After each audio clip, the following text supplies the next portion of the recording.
In this video, I'm going to demonstrate how to do temperature. There's a couple ways you can do it. You can check, there's tympanic, oral, axillary, and temporal. So the only one I have right now is this one, which is a tympanic. Okay, Bob, I'm going to check your, ready?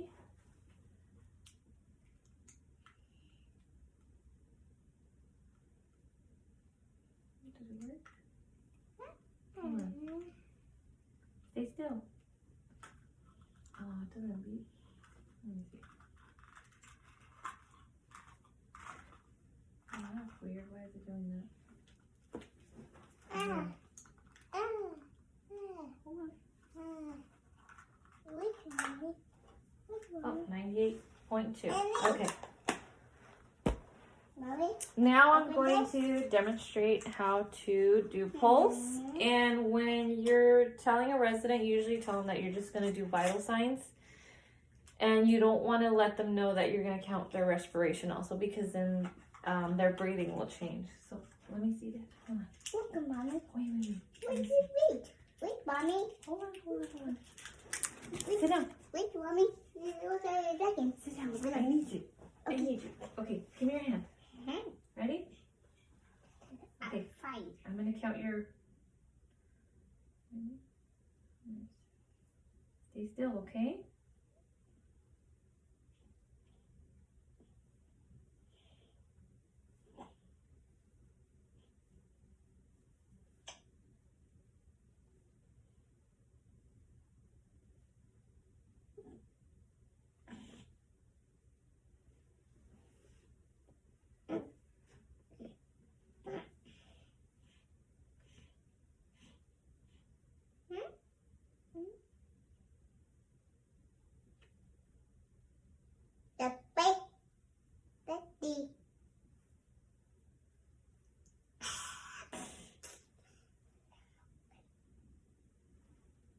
Okay, well, Okay, Mommy. you're moving too much, so I can't count your respiration.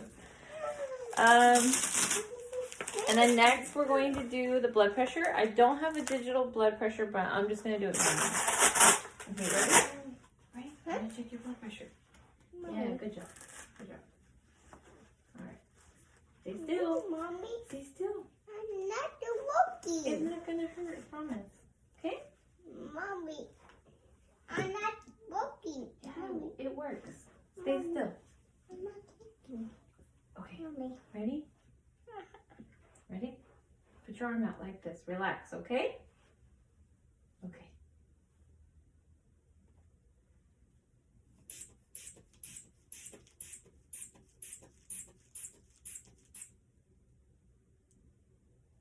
Don't move.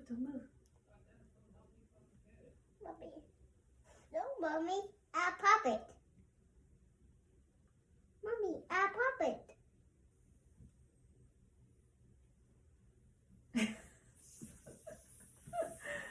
CJ, I can't do it because you're moving.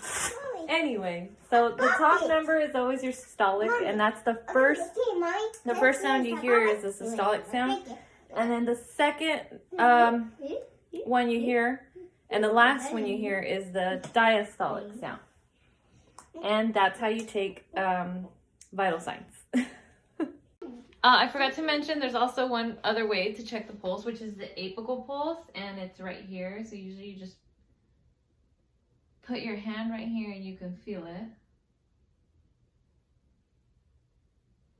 And then just count for 1 minute.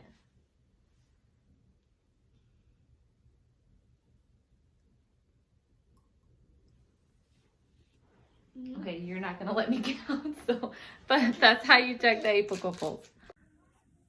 Okay, in this video, I'm going to explain how to obtain a stool sample. So you're going to need gloves, a commode, bedpan or commode hat, and a sterile collection cup and a specimen bag. And the first thing you want to do is do your starting up steps, then label the specimen and collection cup, the specimen bag and collection cup. Don your gloves, assist the resident to the toilet or a commode if they can't go on the toilet. And then make sure they don't void where the stool sample is going to be.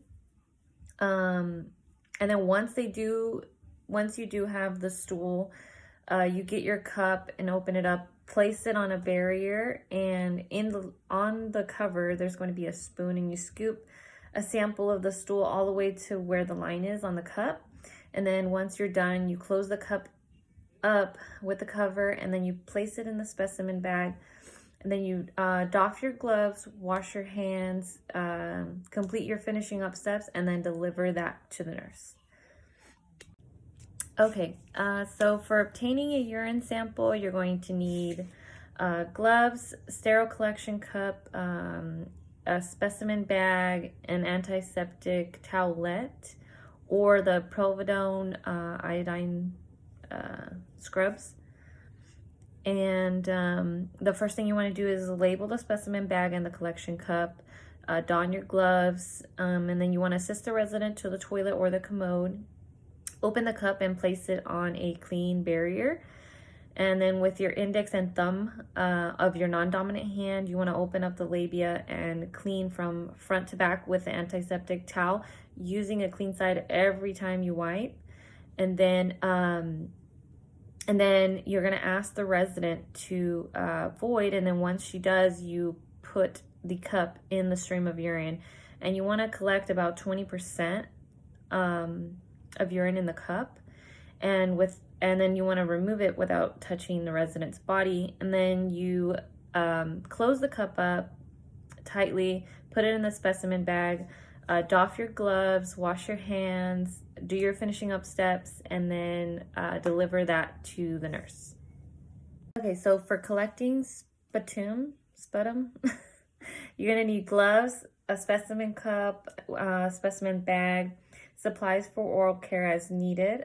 So the first thing you want to do is complete your starting up steps, label the cup and specimen bag, don your gloves, perform oral care, ask the resident to do oral care on themselves, and then you want to ask the resident to breathe deep and cough up or expel sputum into the cup without touching the inside of the cup with the mouth. And then once you have enough, you can put the cover back on the cup, tighten it up, place it in the specimen bag, doff your gloves, wash your hands, and complete your finishing up steps, and then deliver that to the nurse. Okay, so caring for a resident with tubing. The first one would be IV tubing. So when you are dressing a resident, you want to take the IV bag off of the IV pool and feed it through whatever arm he has the IV inserted in first. So you put the bag through the sleeve, and then followed by the resident's arm, and then you put the IV bag back on the pool and assist them with the other arm. And then as for the nasogastric tubing, if it's a pullover top, you want to take the bag off the IV pool and place it through the top of the shirt first, followed by his head, and then you can hang that bag back up on the IV bag, on the IV pool, and then assist the resident with the left and right arm. And then for gastrotubing, you just want to make sure when the resident puts on a pair of pants that they're not rubbing up against the insertion or the tube, and that's how you care for a resident with tubing. Okay, so sometimes residents are placed on an intake and output, which means the CNA has to record everything, all the fluids that enter and are leaving the resident. So fluids include any fluid or liquid by mouth or through IV. And output is urine, vomit, or feces. So the first thing you want to do when collecting urine from a bag, you're going to need gloves, alcohol, a graduated cylinder, paper towels, and the first thing you do is you do your starting up steps. Don your gloves, place the paper towels underneath the drainage port, and then you want to grab the graduated cylinder and place that underneath as well. And then when you open it up, wipe it with alcohol, drain the bag completely, And then once it's done, you wipe it again with alcohol and you close it back up. Pick up your graduated cylinder with the paper towels, and you grab a new clean paper towel, place it on top of the bathroom countertop, and then you place the graduated cylinder on top. And then when you measure it, you want to measure at eye level. And then after that, you can dump the contents into the toilet and then rinse the graduated cylinder and then repeat that as necessary. And then after that, just wipe it clean with a paper towel and then place it in the residence, in the designated area in the residence room. And then you can doff your gloves, wash your hands, and then make sure you record the urinary output. Okay, I'm gonna demonstrate how to make an unoccupied bed. So the first thing you would do is remove the dirty linen. You roll it up away from your body and put it in the dirty linen bag. And then you would disinfect the bed if you need to. And then you start with the fitted sheet. So you always place your clean linens on top of a clean barrier and close to the bed. So you want to start with the top, and then you do the bottom part. Tuck that in. And then you work your way on this side. Do the top part first.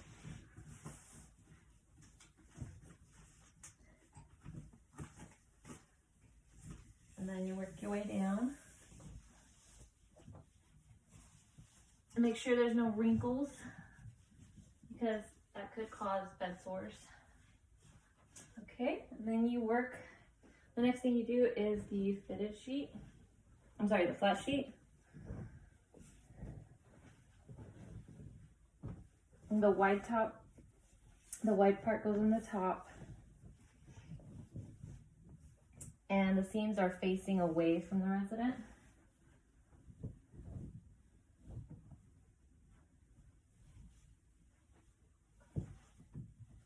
And just get as best you can. Before going to the other side, you want to put the bedspread.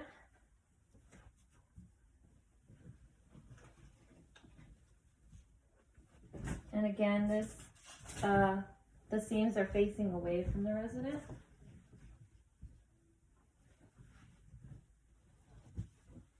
Okay.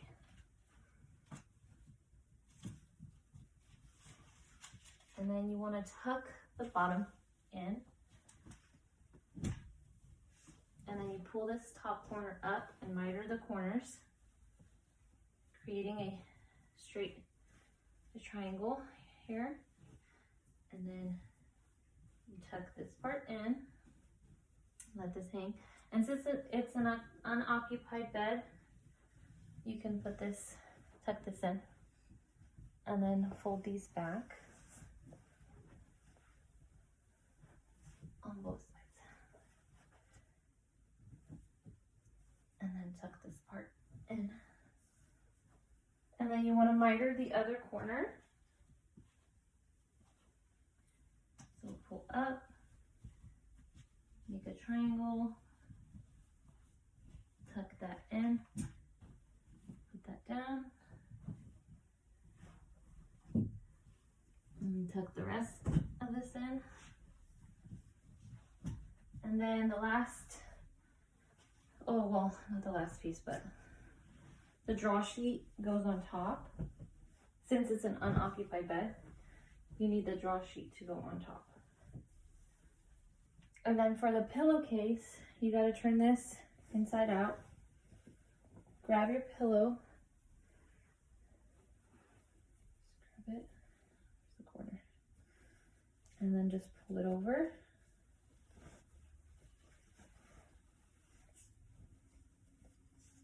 And tuck it in. And the opening is going to be facing away from the door, from the residence door. And that's how you make an occupied bed. Okay, so I'm going to make an occupied bed. So the first thing you want to do is make sure the resident is laying flat on their back and the bed is raised up. And you want to put a railing up on one side so they don't fall over So you'd put the bath blanket on top to chin, and I'm gonna start rolling this part down. Okay. And then of course, I already have the fitted sheet out, but what you would do is you start from one side and you take that part out, and then you take the bottom part out, and then you start rolling it underneath the resident, and then you go on the other side and keep rolling it out until you have completely taken out the fitted sheet and the draw sheet. So I'm going to start with the fitted sheet first. So what I would do is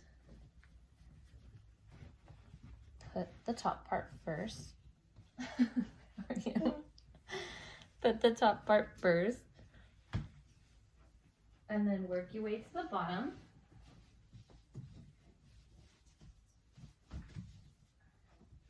And then get your draw sheet, have it ready.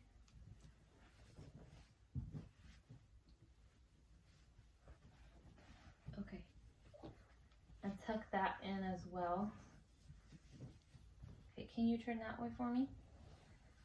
Yeah, this is big. Okay. And then you go to the other side. Okay, I'm gonna need you to. And then you raise the railing on the other side, and then take this one down because the resident's going to turn that way. So go ahead and turn that way.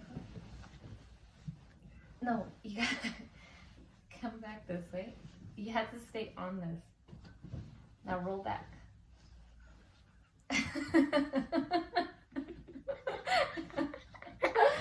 Oh gosh. Okay. Okay. Lay down. Lay down. Shh. Scoot over. Okay, perfect.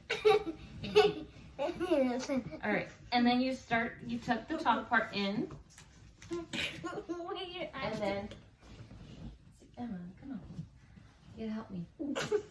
Okay, make sure there's no wrinkles. Okay, and then you get your flat sheet. Your clean flat sheet, and you put it on the resident with the seams facing. Can you sit on your back, please? You have to lay on your back. Okay, hold on to this. I'm gonna pull this up. Hold on to this, to your chin. Put it at your chin, okay? Okay.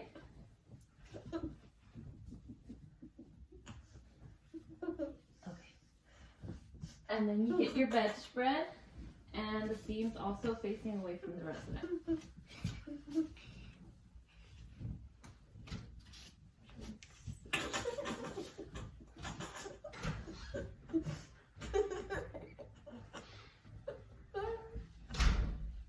And then you fold this way. And that is how you make an occupied bed. Okay, so administering an over-the-counter enema, usually residents receive enemas when they haven't had a BM in about 5 days. So what you're going to need is gloves, a bed protector, incontinence product, water-based lubricant, and a commode. So you do your starting up steps first. Fan fold the bedspread and blanket to the foot of the bed. Raise one side of the rails, and then have the resident turn over to reach that the railing, and have them flex one knee. And then with your non-dominant hand, you want to spread open the buttocks, and with your dominant hand, you're going to insert the enema about 1 inch into the rectum. And then once it's in, you want to empty the bag of fluid into the rectum, or as much as the resident can hold. And then after you squeeze the bag, have the resident go onto the commode, and then you can doff your gloves, wash your hands, record the results, and then report it to the nurse. Okay, so administering a suppository are usually administered typically for a resident who hasn't had a bowel movement in about 3 days, or when the physician orders one. The first step you want to do is wash your hands and place the resident in Sims position. Don gloves and then expose the resident's bottom and then locate the anus. And then ask the resident to take a couple breaths in before you insert, and make sure you let them know when you're inserting the suppository. And then you want to insert to about 3 to 4 inches into the rectum. And then you ask the resident to keep the suppository in for at least 30 minutes or so, and then help the resident to the toilet and help them with pericare, and then complete your finishing up steps. So admissions, transfers, and discharge. When admitting a resident, you want to greet the resident, ensure the unit is clean and the bed is made, identify the resident by name or date of birth, complete a set of vitals including the weight and height, and then assist them with unpacking personal items, and if they need any personal care at the moment, assist them. Also assist the nurse with any intake requirements. And then for transferring, you want to inform the resident about the transfer, assist them in packing any necessary personal items or supplies for transfer. If the resident needs any care before the transfer, make sure you help them. And then complete a set of vitals per facility policy, and then assist the nurse with any intake requirements. And then for discharging, assist the resident in packing all the personal items and supplies. If the resident needs any personal care before discharging, make sure we do that. And then complete a set of vitals per your facility policy, and then assist the nurse again if she needs any intake requirements. And then make sure you clean the unit, and that's it. Okay, so bandages and non-sterile dressing changes, including non-lesion topical ointments. So as a CNAs are not allowed to change sterile dressings and prescription ointments, but we are allowed to change non-sterile dressings. So for an application of a non-sterile dressing, the first thing you want to do is get a new dressing per the care plan, gauze or adhesive tape, gloves, a towel. And the first thing you want to do is do your starting up steps, expose the area, put on your gloves, remove the old dressing and dispose of it, and then place a bed protector under the affected area or a towel, and then cleanse the wound with sterile water, and then place the clean dressing over it, only touching the outside. And then you want to use the adhesive or the gauze to hold it in place, and then complete your finishing up steps. And that's how you put on a non-sterile dressing. Okay, so for applying topical non-lesion ointment, the things that you're going to need is topical ointment, gloves, sterile water, and a towel or bed protector. So you want to start by doing the starting up steps, and then you place the bed protector or the towel underneath the affected area. Don your gloves, cleanse the area with the sterile water, apply the ointment as per the care plan, and then complete your finishing up steps, and that's how you apply the ointment.